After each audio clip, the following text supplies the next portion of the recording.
ఈరోజు మనం ఆరంభం అనే మూవీ గురించి చెప్పుకుందాం.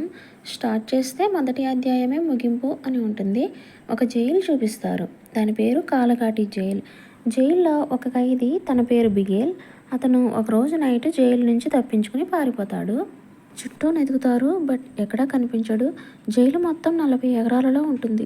చుట్టూ పెద్ద ప్రహరీ గోడ, పైన కరెంటు, ఇవన్నీ దాటుకుని అతను ఎలా తప్పించుకున్నాడో అక్కడ ఎవ్వరికీ అర్థం కాదు. ఇంకా అతను ఎలా తప్పించుకున్నాడో తెలుసుకోవడానికి జైలర్ ఇద్దరు ఇన్వెస్టిగేషన్ ఆఫీసర్లని పిలుస్తాడు. జైలర్ ఆ ఆఫీసర్లకి తన ఫైల్ ఇస్తాడు. అతను మర్డర్ చేసి జైలుకు వచ్చాడు, వచ్చి 2.5 సంవత్సరాలు అయ్యింది అని కూడా చెప్తాడు. ఇంకా వాళ్ళు అతను ఉన్న సెల్ చూడడానికి వెళ్తారు. వేసిన తాళం వేసినట్లే ఉంటుంది, కానీ అతను అసలు ఎలా తప్పించుకున్నాడో వాళ్ళకి కూడా అర్థం కాదు. అతను ఒక డైరీ రాస్తూ ఉంటాడు. దాని ఫస్ట్లో నా ఫ్రెండ్ గణేష్ అని ఉంటుంది. గణేష్ కూడా అదే జైల్లో ఉంటాడు. అతన్ని పిలిపిస్తారు. బిగేల్ గురించి నీకేం తెలుసు అంటే గణేష్ చెప్పడం స్టార్ట్ చేస్తాడు. బిగేల్ తప్పించుకోవాలి అంటే అతన్ని జైలుకి తీసుకువచ్చేటప్పుడు జీపు టైర్ పంక్చర్ అయితే అప్పుడు తప్పించుకునే అవకాశం ఉన్నా సరే పోలీసులకి హెల్ప్ చేసి జైలుకి వచ్చాడు. కానీ ఇప్పుడు ఎందుకు తప్పించుకున్నాడో అర్థం కావడం లేదు సార్ అంటాడు గణేష్. బిగేల్ ఎవరితో మాట్లాడేవాడు కాదు, కొంచెం వింతగా ఉండేవాడు. ఒకరోజు ఒక గూండాని బాగా కొడతాడు తన డైరీ తీసుకున్నందుకు. ఆ తర్వాత ఆ డైరీని తీసుకువెళ్ళి అతనికి ఇచ్చాను, అప్పటి నుంచి నాతో స్నేహం చేసేవాడు అని చెప్తాడు. కట్ చేస్తే బిగేల్ వాళ్ళ ఊళ్ళో ఒక సైంటిస్ట్ ఉంటాడు. బిగేల్ ఇంకా చిన్నతనం నుంచి అతని దగ్గరే ఉంటూ ఇద్దరు ఏవో ప్రయోగాలు చేస్తూ ఉంటారు. అతను డేజావు అనే ప్రయోగం చేస్తాడు. అదేంటంటే ఒక కర్ర స్టార్టింగ్ పాయింట్ నుంచి నడుస్తూ ఉంటే ఎండింగ్ పాయింట్కి వస్తాడు కదా, మరి దాన్ని వంచి రౌండ్గా చేస్తే ఇంకా సర్కిల్లో నడుస్తూ ఉంటాడు కదా, దాన్నే డేజావు అంటారు. చేస్తే బిగేల్ వాళ్ళ అమ్మకు మందులు వేస్తూ ఉండగా కరెంట్ వచ్చి లైట్ వెలుగుతుంది. దాంతో సార్ ఫీజు వేయమన్నాడు, నేను మర్చిపోయాను, లేట్ అయ్యింది అని వాళ్ళ సార్ దగ్గరికి వెళ్ళిపోతాడు. కట్ చేస్తే బిగేల్ సార్ వాళ్ళ ఇంటికి ఒక అమ్మాయి వస్తుంది. తన పేరు వాసంతి. నేను ఫిజిక్స్లో ఎంఎస్ చేశాను, మీ దగ్గర ఇంటర్నల్గా చేరదామని వచ్చాను అంటుంది. ఇప్పుడు నా దగ్గర పనేమీ లేదు, నాకు తెలిసిన వాళ్ళకి రికమెండ్ చేస్తాను అంటాడు. ఇంకా ఈ రోజుకి ఇక్కడ ఉండి రేపు వెళ్ళిపో అని చెప్తాడు. ఆ ఊరిలో పొన్నన్న అనే వ్యక్తి గంజాయి పెంచుతూ ఉంటే అది బిగేల్ చూశాడని ఒక వ్యక్తి పొన్నన్న దగ్గరికి వచ్చి చెప్తాడు. బిగేల్ టీ పెడుతూ ఉంటే వాసంతి వచ్చి నువ్వు ఇక్కడే ఉంటావా అని అడుగుతుంది. లేదు, మా ఇల్లు దగ్గరే, నేను వెళ్ళి వస్తూ ఉంటాను, చిన్నప్పటి నుంచి సార్ దగ్గరే ఎక్కువగా ఉంటాను అని చెప్తాడు. వాసంతి వాళ్ళ సార్తో నేను కూడా ఇక్కడే ఉంటాను సార్ అంటుంది. కానీ సార్ వద్దు, ఇక్కడి నుంచి వెళ్ళిపో అంటాడు. తను చేసే ప్రయోగం ఎవరికీ తెలియడం అతనికి ఇష్టం లేదు. సో వాసంతిని పంపించేస్తూ ఉంటే అప్పుడు చెప్తుంది, నా అసలు పేరు శారదా సుబ్రహ్మణ్యం, నేను మీ కూతుర్ని అంటుంది. శారద చిన్నప్పుడు సుబ్రహ్మణ్యం తన 10 ఇయర్స్ కొడుకుతో డేజావు ప్రయోగం చేస్తే అది ఫెయిల్ అయ్యి తన కొడుకు చనిపోతాడు. ఇంకా సుబ్రహ్మణ్యం భార్య తన కూతుర్ని తీసుకుని అక్కడి నుంచి వెళ్ళిపోతుంది. ఈ స్టోరీ అంతా విని బిగేల్ షాక్ అవుతాడు. నెక్స్ట్ సుబ్రహ్మణ్యం తన కూతురు దగ్గరకు వచ్చి బాధపడతాడు. మీరు మీ ఆలోచనలు ఎప్పుడు నాతోనే ఉన్నాయి అంటాడు. ఇవన్నీ బిగేల్కి తెలియదు కదా, ఈ ప్రయోగం కోసమే నన్ను ఇన్ని రోజులు వాడుకున్నారా అని బిగేల్ వాళ్ళ సార్ని అడుగుతాడు. మళ్ళీ మీరు లేకపోతే నా లైఫ్కి అర్థమే లేదు, మీరు ఏం చెప్పినా చేస్తా అంటాడు.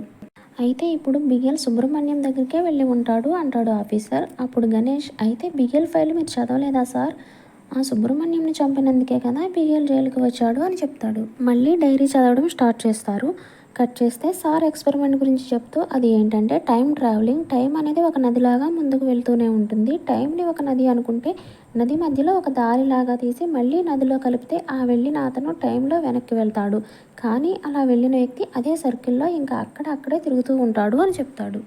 అలా చెప్తూ ఉంటే ఎవరో కిటికీ డోర్లు తీస్తూ ఉంటారు. ఇంకా కిటికీ డోర్ వేసేసి బిగేల్ శారదని వాళ్ళ అమ్మ దగ్గరికి తీసుకువెళ్తాడు. నెక్స్ట్ బిగేల్ శారద వచ్చి చూసేసరికి వాళ్ళ సార్ కొంచెం తేడాగా కనిపించడంతో మందు ఎక్కువగా తాగాడేమో అనుకుంటారు. నెక్స్ట్ సీన్లో బిగేల్ శారద టౌన్కి వెళ్ళి ఒక హోటల్లో టీ తాగుతూ ఉంటారు. నువ్వు సిటీలో పెరిగావు కదా, ఇక్కడ పల్లెటూరులో ఉండగలవా అని బిగేల్ శారదని అడుగుతాడు. నాకు ఇక్కడ చాలా బాగా నచ్చింది అంటుంది శారద. శారద బిగేల్ని ఇష్టపడుతూ ఉంటుంది, కానీ ఆ విషయం బిగేల్కి చెప్పదు. నెక్స్ట్ సీన్లో ఎక్స్పెరిమెంట్ డే వస్తుంది. ఇంకా అన్నీ సిద్ధం చేసి బిగేల్ని ఒక బాక్స్లో పెడతారు. స్విచ్లన్నీ ఆన్ చేస్తారు. బిగేల్కి అంతా చీకటిగా ఉంటుంది. అక్కడక్కడే తిరుగుతూ ఉంటాడు. తను ఇన్ఫినిటీ అవర్లోకి వెళ్తాడు. అటు ఇటు తిరుగుతూ ఉంటాడు. అలా కొంతసేపు తిరిగి మళ్ళీ వచ్చేస్తాడు. ఇంకా బిగేల్ని బయటకు తీస్తారు. ఎక్కడో ఏదో తప్పు జరిగింది అనుకుంటారు. పర్లేదులే, మళ్ళీ ట్రై చేద్దాం అనుకుంటారు. నెక్స్ట్ సీన్లో బిగేల్ శారద టౌన్కి వెళ్ళి హోటల్లో టీ తాగి డబ్బులు ఇస్తుంటే మేనేజర్ మొన్నటి బాకీ కూడా ఇవ్వమంటాడు బిగేల్ని. కానీ బిగేల్కి ఏమీ అర్థం కాదు. నేను బాకీ పెట్టలేదు కదా అనుకుంటాడు. ఇంకా శారద ఆ డబ్బులు తీసి ఇస్తుంది. బిగేల్ ఇంటికి వెళ్ళి చూసేసరికి వాళ్ళ అమ్మ చనిపోయి ఉంటుంది. ఆ ఊరి పొన్నన్నకి వాళ్ళ అమ్మ చాలా అప్పు ఉండడంతో ఇల్లు ఖాళీ చేయంటాడు పొన్నన్న. అక్కడ బిగేల్ పొన్నన్నతో గొడవ పడతాడు. ఇంకా బిగేల్ ఇంటికి వెళ్ళి తన సామాన్ అంతా తీసుకుని ఇల్లు ఖాళీ చేసి వాళ్ళ సార్ ఇంటికి వెళ్ళిపోతాడు. బిగేల్ మా అమ్మను బ్రతికుండంగా సరిగ్గా చూసుకోలేకపోయాను అని ఫీల్ అవుతూ ఉంటాడు. ఇంతలో పొన్నన్న మనిషి ఒక అతను సార్ దగ్గరికి వచ్చి బిగేల్ మా గోడౌన్స్కి నిప్పంటించాడు అని చెప్తాడు. అప్పుడే సార్ ఇంటిలో నుంచి బిగేల్ వచ్చి నాకేమీ తెలియదు సార్ అంటాడు. బిగేల్ని అక్కడ చూసి ఆ వచ్చిన వ్యక్తి భయంతో అక్కడి నుంచి పరిగెత్తుతాడు. నెక్స్ట్ సీన్లో ప్రయోగానికి రెడీ అవుతూ ఉంటారు. ఇంకా సుబ్రహ్మణ్యం సార్ బిగేల్కి ఒక రింగ్ ఇస్తాడు. మళ్ళీ బయటకు వచ్చిన తర్వాత ఈ రింగ్ మళ్ళీ నాకు ఇచ్చేయాలి అని చెప్తాడు. ఒక పక్క పొన్నన్న ఉన్నాడు కదా, అతను రౌడీలను వేసుకుని సుబ్రహ్మణ్యం వాళ్ళ ఇంటికి వస్తాడనమాట. ఎందుకంటే సుబ్రహ్మణ్యం సారే బిగేల్తో చెప్పి తన గంజాయి తోటలకి నిప్పు పెట్టించాడు అని సుబ్రహ్మణ్యం మీద కోపంతో పొన్నన్న వస్తాడు. ఇంకా బిగేల్ని బాక్స్ లో పెట్టి ప్రయోగం చేస్తూ ఉంటారు. పొన్నన్న ఎంత పిలిచినా సుబ్రహ్మణ్యం ఇవేమీ పట్టించుకోకుండా ఎక్స్పెరిమెంట్ చేస్తూనే ఉంటాడు. కట్ చేస్తే బిగేల్ ఒక చోట కళ్ళు తెరుస్తాడు. చూస్తే చుట్టూ చెట్లు కనిపిస్తూ ఉంటాయి. బిగేల్ ఒక చోటుకి వెళ్ళి ఫీజు వేస్తాడు. ఫస్ట్లో బిగేల్ వాళ్ళ అమ్మతో మాట్లాడుతూ ఉంటే కరెంటు వస్తుంది కదా, ఆ ఫీజు వేసింది ఫ్యూచర్ నుంచి వచ్చిన బిగేలే అన్నమాట. అంటే ఇప్పుడు బిగేల్ కాలంలో వెనక్కి వచ్చాడనమాట. బిగేల్ తన వేలికి చూసుకుంటే ఒక రింగు ఉంటుంది. అది వాళ్ళ సార్ ఇచ్చిందనమాట. ఎక్స్పెరిమెంట్ సక్సెస్ అయిందని చాలా సంతోషిస్తాడు. నేను కాలంలో వెనక వచ్చాను అని అనుకుంటుండగా వాళ్ళ అమ్మ గుర్తొస్తుంది. అంటే వాళ్ళ అమ్మ చనిపోయింది కదా, ఇప్పుడు తను కాలంలో వెనక్కి వచ్చాడు కదా, ఇప్పుడు వాళ్ళ ఇంటికి వెళ్ళి చూద్దాం అనుకుంటాడు. ఇంటికి వెళ్తాడు. సామాన్లు కూడా ఎక్కడివి అక్కడే ఉంటాయి. అక్కడ వాళ్ళ అమ్మ కూడా ఉంటుంది. ఇంకా వాళ్ళ అమ్మని అక్కడ చూసి షాక్ అయిపోతాడు. వాళ్ళ అమ్మ పడుకుని ఉంటుంది. బిగేలు వచ్చావా నాయనా అంటుంది. ఇంకా అది విని కొంచెం సేపు ఏడుస్తూ కూర్చుంటాడు. ఇంకా వాళ్ళ అమ్మ దగ్గరికి వెళ్ళి భోజనం పెట్టుకొచ్చి తినిపిస్తాడు. కొంచెం సేపు వాళ్ళ అమ్మతో ఉంటాడు. తర్వాత వాళ్ళ ఎక్స్పెరిమెంట్ సక్సెస్ అయ్యిందని వాళ్ళ సార్కి చెప్పాలి అని బయలుదేరుతాడు. వెళ్ళే మధ్యలో పొన్నన్నది గంజాయి వ్యాపారం చూస్తాడు. అంటే ఫస్ట్లో ఒక సీన్లో పొన్నన్న దగ్గరకు ఒక అతను వచ్చి బిగేల్ని గంజాయి వ్యాపారం చూశాడు అని చెప్పాడు కదా, అది చూసింది ఫ్యూచర్ నుంచి వచ్చిన బిగేలే అన్నమాట. నెక్స్ట్ హోటల్కి వెళ్ళి అక్కడ భోజనం చేసి తన దగ్గర డబ్బు లేదు అని, ఈసారి వచ్చినప్పుడు నేను మర్చిపోయినా సరే నువ్వు అడిగి తీసుకో అని చెప్తాడు హోటల్ మేనేజర్తో. ఇంకా అక్కడి నుంచి వాళ్ళ సార్ ఇంటికి వెళతాడు. అక్కడ ఇంకో బిగేల్ ఉంటాడు. అంటే ఇతను ఫ్యూచర్ నుంచి వచ్చాడు కదా, సార్ దగ్గర ఉన్నది కాలంతో పాటు వెళ్తున్న బిగేల్ అన్నమాట. కొంచెం కన్ఫ్యూజన్గా ఉంటుంది, అర్థం చేసుకోండి. అక్కడ బిగేలు శారదాతో వాళ్ళ సార్ మాట్లాడుతూ ఉంటే కిటికీ డోర్ తీసి చూస్తూ ఉంటాడు. ఇంకా బిగేలు శారద వెళ్ళిపోయిన తర్వాత వాళ్ళ సార్ దగ్గరికి వెళ్తాడు. ఇప్పుడే కదా వెళ్ళావు, మళ్ళీ వచ్చావేంటి అని అడిగితే నేను ఫ్యూచర్ నుంచి వచ్చాను సార్ అంటాడు. అని సార్ అసలు నమ్మలేకపోతాడు. అప్పుడు తనకు సార్ ఇచ్చిన రింగ్ ఇస్తాడు.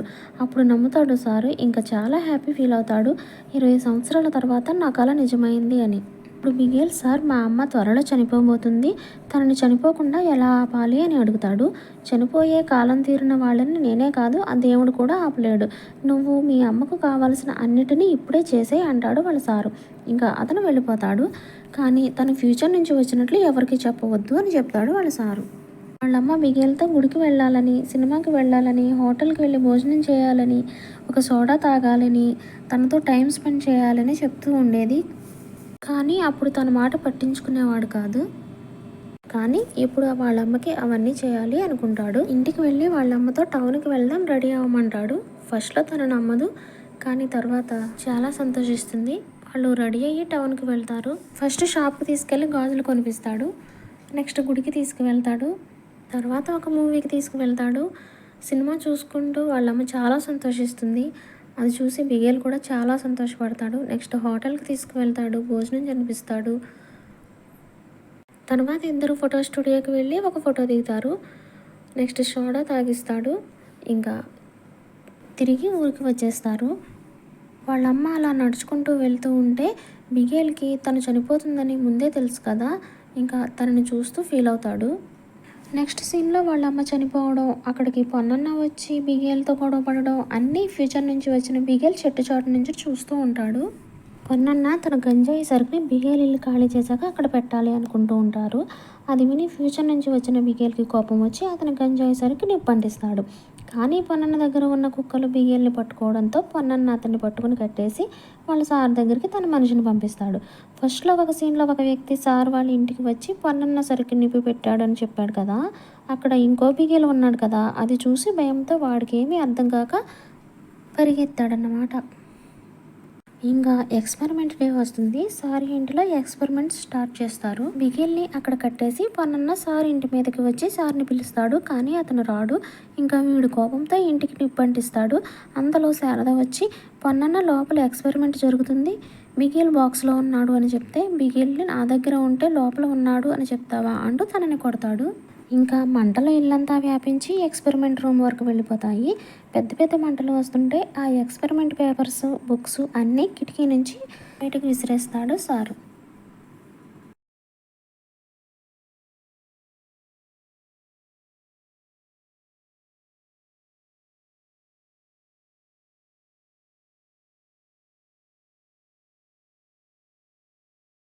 ఇంకా అప్పుడే వెనక నుంచి ఫ్యూచర్ నుంచి వచ్చిన బియ్యలు ఉన్నాడు కదా, తను వచ్చి నన్ను కొడతాడు.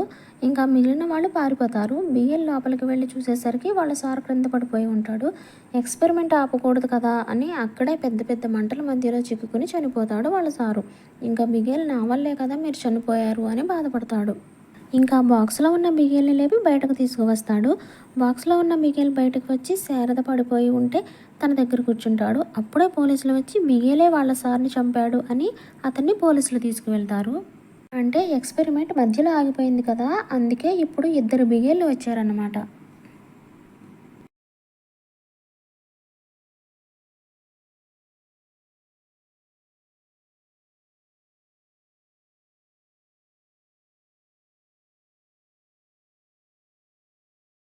ఇంకా శారద కూర్చొని ఏడుస్తూ ఉంటే ఫ్యూచర్ నుంచి వచ్చిన బిగేల్ వస్తాడు.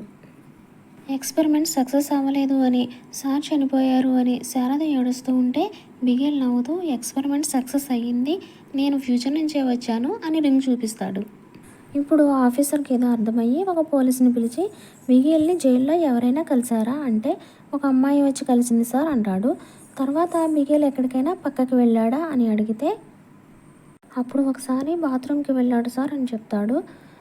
శారద బిగేల్ వేసిన ప్లాన్ అంతా అప్పుడు తనకు అర్థమైపోతుంది. అదేంటంటే ఇప్పుడు పోలీసులు తీసుకువెళ్ళింది బిగేల్ని కదా, తను బాత్రూమ్కి వెళ్తాడు. అక్కడ ఫ్యూచర్ నుంచి వచ్చిన బిగేల్ కూడా పక్క రూమ్లో ఉంటాడు. ఇద్దరు షర్ట్లు మార్చుకుని ఫ్యూచర్ నుంచి వచ్చిన బిగేల్ జైలుకి వెళ్తాడు. ఇంకా వాళ్ళ సార్ ఎక్స్పెరిమెంట్ పేపర్స్ అన్నీ కిటికీ నుంచి విసిరేశాడు కదా, అవన్నీ తీసుకుని శారద బిగేళ్ళు కలిసి ఎక్స్పెరిమెంట్ స్టార్ట్ చేస్తారు. కానీ వాళ్ళకి అది సక్సెస్ అవ్వడానికి 2.5 సంవత్సరాలు పట్టింది. ఎక్స్పెరిమెంట్ చేసి బిగేల్ని జైలు నుంచి మాయం చేశారు అని ఆఫీసర్ తెలుసుకుంటాడు. అంటే వాళ్ళ సార్ చేసిన ప్రయోగం మధ్యలో ఆగిపోయి ఇద్దరు బిగేళ్ళు వచ్చారు కదా, ఇప్పుడు శారద ప్రయోగం సక్సెస్ చేసింది కదా, అందుకే జైల్లో ఉన్న బిగేల్ మాయమైపోయి ఒక బిగేలే ఉన్నాడు అన్నమాట. ఇప్పుడు ఆఫీసర్లు బిగేల్ వాళ్ళ ఊరికి వెళ్తారు. అంటే బిగేల్ని అరెస్ట్ చేయడానికి కాదు, బిగేల్ డైరీ వాళ్ళ దగ్గర ఉంది కదా, అది ఇచ్చేయడానికి. అంతే, మూవీ అయిపోతుంది. మూవీ నచ్చితే please like and subscribe. Bye friends.